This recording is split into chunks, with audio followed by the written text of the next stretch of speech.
নমস্কার বন্ধুরা, মিষ্টি মন চ্যানেলে সবাইকে সাদর আমন্ত্রণ। চলে এলাম নতুন এক ভিডিও নিয়ে। প্লিজ তোমরা ভিডিওটা দেখতে থাকো। সামনেই চলে আসছে মহাশিবরাত্রি। প্রতিটি হিন্দু ধর্মের মানুষ দেশের প্রত্যেকটি প্রান্তে তারা নিজেদের মতো করে এই শিবরাত্রির দিনটিকে এক মহা ধুমধাম করে পালন করে।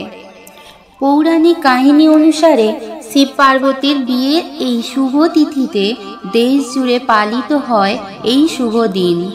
ধর্মীয় বিশ্বাস অনুযায়ী শিবরাত্রির দিন আদিদেব মহাদেবকে পুজো করে তাকে সন্তুষ্ট করতে পারলে মেলে বিপুল লাভ।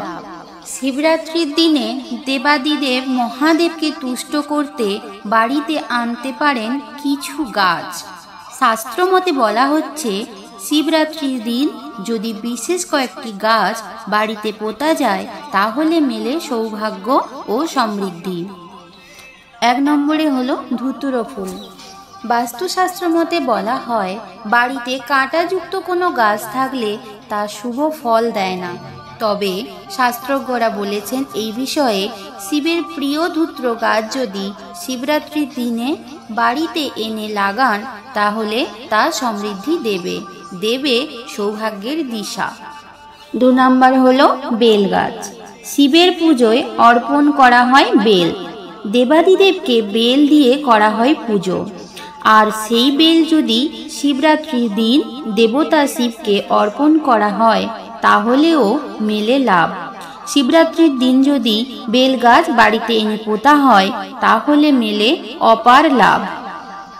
3 নম্বরে হলো শর্মি গাছ। শিবের পুজোর দিনে দেবতাকে দেয়া হয় শর্মি গাছের পাতা।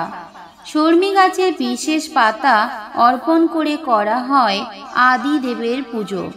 আর সেই আদিদেবের পুজোর জন্য যে শর্মি গাছ লাগে তা বাড়িতে পুঁতলে মেলে লাভ। শাস্ত্রজ্ঞরা বলেছেন এতে মেলে সুখ সমৃদ্ধি। 4 নম্বর হলো তুলসী গাছ। আমাদের প্রত্যেকের বাড়িতে অবশ্যই এই তুলসী গাছ তো থাকেই। আর এই তুলসী গাছের উপকারিতা কতটা সেটা আমরা সবাই জানি। তাই এই শিবরাত্রির দিনে যদি তুলসী গাছ লাগানো হয় তার থেকেও ইতিবাচক শক্তি পাওয়া যায়। শস্য ও সম্পদের কোনো দিনও অভাব হয় না। 5 নম্বর হলো কলা গাছ। বাড়িতে এই কলা গাছ লাগানো খুবই শুভ। বিষ্ণুর সাথে শিবের আশীর্বাদও হয়।